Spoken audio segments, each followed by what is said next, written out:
Hi, everybody. Welcome to the Cleveland Browns halftime show with the score 10-10.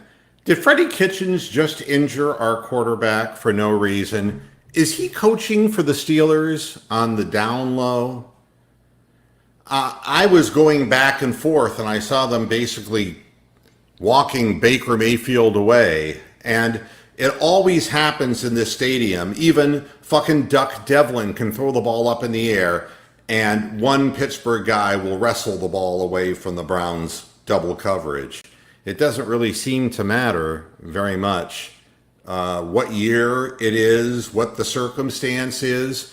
The Browns dominated the game on the ground. When he relies on throwing the ball, it's just not going to happen.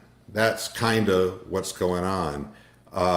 And Greedy is playing poorly. They're targeting Greedy Williams.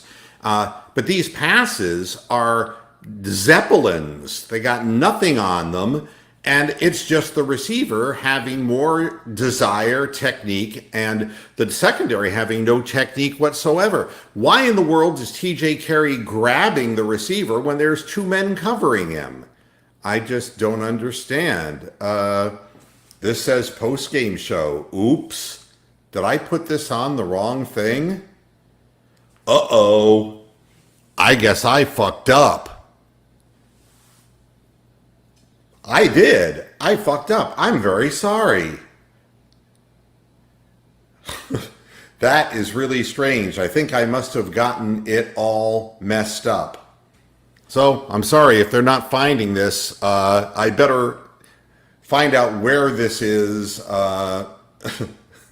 where this is broadcasting to, because I messed up. Oh, I feel like a moron. Well, I am a moron. I'm watching the Browns. Yeah, I got the wrong link. I better go into the halftime show. How am I going to do this? Oh my gosh, I can't do it. If anybody can put the link of this into forget it. The whole show's wrecked. My bad. The Twitter link is not working because I put the wrong link and I'm broadcasting from the wrong link. I got the two halftime and postgame shows links confused. And so I have no way of telling anybody right now of where this show is broadcasting. Give me just a moment, please. Oh, my God. So at any rate, I guess I'll just talk about whatever the hell there is. The Browns have been dominating the game on the ground, and that's what it's been. And when they try to throw the ball, Hubbard ignores T.J. Watt, and T.J. Watt crushes Baker Mayfield and hurts him early. And now I have a feeling that this is an injury that's occurred. So what I can do is this link, if somebody can go in and take the halftime show link, which is there, and I'm going to have to do this if I can. It's not letting me even post his Moohead. I don't know what's going on here. Something's fishy, and I don't know what it is. All right. I'm going to put this in. I apologize for this. I'm just putting in the show is here. Oh, my God. That's the first time that's happened. So at any rate, yeah, we're running the ball at will, and whenever we try to throw the ball, there's pressure, and now Mayfield, I believe, is hurt. Can somebody verify with me that Mayfield, I saw them taking him kind of off the field? If there's somebody who can verify that. At any rate, I'm looking now. It says, Rick saying we have thunder and hail in Northwest Ohio. Yeah, I don't know. Roger Goodell can go fuck himself. I really don't know. Yeah, this is what you call the fucked up halftime show. Kareem Hunt is a hell of a running back. Nick Chubb's a hell of a running back. But this is exactly what the Steelers want, a tie game and the crowd going bananas and the Browns starting to fall apart when they try to throw the football. When they run the football, they're far better off. I don't know. And you're right, Joe Fox. Nobody can blame the refs for this. You can blame Greedy Williams for not going up and contesting balls. I don't know what his major malfunction is, but he obviously never learned pass coverage technique because his hands are not even up. He's not even trying to go up after the ball. He's not even leaving his feet. I don't understand. Now, Ron is saying that his finger is messed up. Is that on the throwing hand? If it is, you're going to see Gilbert Gottfried in the second half, and that's exactly what Pittsburgh wants. Did he hit it on somebody's helmet? These are things that, can happen. Yay, I fucked up that way. But the bottom line is, why is Freddie pushing the ball down the field and using his timeouts in a situation where the momentum is clearly swung to the Pittsburgh Steelers, and at any given moment, another horrible play can happen, and then they'll be up 17-10. I don't understand. And I would not go this far. I would say that it wasn't until the last three passes. He just went back and threw them up in the air, and they magically find the hands of their receivers. This is God's will. This is not Duck Devlin. Duck Devlin looked terrible the first 1.5 quarters of the game, running around, throwing the ball away, not seeing the field. But when he's going to a one-read deep receiver and throwing it straight up in the air with absolutely nothing but air under it and letting his receivers make the adjustments, because Greedy Williams doesn't know how to make an adjustment. That's the problem. I don't think that Duck Devlin has anything to do with this, and I don't think Mike Tomlin has anything to do with it. I think that when you run the football and you walk away with a field goal and a touchdown, you score 10 points against a team led by Duck Devlin, then there's going to be that possibility that in a close game, he's going to throw another one and fart it out of his ass, and it's going to end up in the end zone, and they're going to win. You have to be able to put points on the board, and the Browns are, running, at them, but the passing game just isn't there. The protection isn't there from the offensive line. When I saw Watt come free and Hubbard absolutely not even block him, I'm saying, I don't even know what the hell's going on here. I got no clue. I think that this is probably true.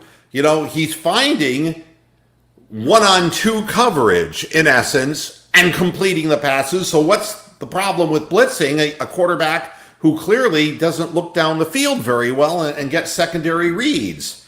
I don't know. Dan Labby is reporting that now Odell Beckham is injured. Our entire defensive line, I was surprised that Sheldon Richardson was back in the game after going head first into the heating unit on the sideline. The Browns don't have a return guy, and they settled El Presidente for Hilliard and now this other guy, Trayvon Taylor, is that his name, or Travian, or whatever the hell his name is, and he stinks.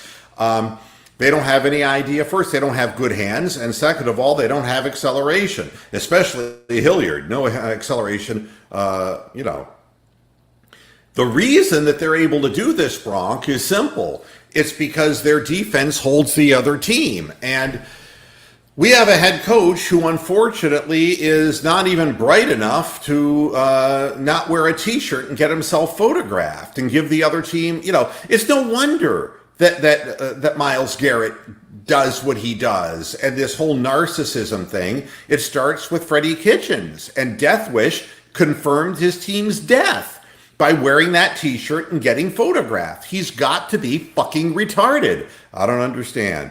No, the heating unit did not go into the concussion protocol. And you know something? I really believe that this, Navarre, I agree with you. You compose yourself, you go into halftime, you make your adjustments, and you find out what you have to do. But that crowd now is going to be whipped into a frenzy, and the Browns already showed their ass at the end, with the penalties and with the fumbling of the kickoff. And, the second things go a little bit bad, that seems to be what happens. And you can't afford to have that happen. And for better or worse, that's kind of what's happened. And we have to come out composed. And and this also, Njoku again being passed by, and Demetrius Randall, and there's no explanation forthcoming from the hick, who's not from French Lick. It's unfortunate. The Browns are being led down the toilet bowl by an underpowered Southerner. I'm sorry, but he's an idiot. He is the worst stereotype of the dumb white trailer trash Southerner I've ever seen in my life. None of these things make any sense to me. And that's it. We haven't even turned the ball over. But you get the feeling that without that cushion, things could go in the wrong direction in a game like this, even though the Browns are running the football and controlling the line of scrimmage that way. This is what happens when you're playing a backup quarterback. And now I'm seeing Duck Devlin smiling on the sideline and he's got that jaunty step. He's like, I can fucking win this thing. All I have to do is throw it up in the air, and Greedy Williams and TJ Carey will grab somebody. There's no downside. They're not blitzing me. The guy's slow, he's unathletic, and he doesn't have an arm. He reminds me of Colt McCoy. And there it is. Man. The problem with this is in a close game, that guarantees the close game. And, that's the only way now the Browns are going to win is in a close game, because we can't open the game up by passing. That's obvious. Our offensive line can't be counted on. And I'm not sure what's going on with Baker. Is there anything else? Oh, I see. Is that the thing? It says Randall missed a practice and it's an internal issue. This whole team is full of internal issues, and it really makes me puke. Now you're seeing what you get. Now that you have Greedy out on the field with TJ Carey, it's the blind leading the blind. He hurt his hand from launching the ball. Was it on a follow-through or what? And I agree here too, X-Men Avenger. A far too conservative thing. It's like, let's let Duck beat us. And Duck's discovered, well, I can throw the ball up in the air and get away with it.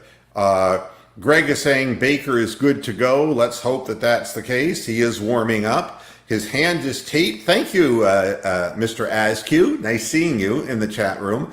And I'm going to reset up the post-game show so that it will come through on the right link. I'm very sorry about the mistake that I made. Game's back on. I will see you at the right link in the post-game show after the game. Let's hope this ends up better than the gut feeling I have right now. We'll talk about it after the game. Until then, hasta la vista, Pastor Heads. Good night, good day, good afternoon. I'll see you at the right link.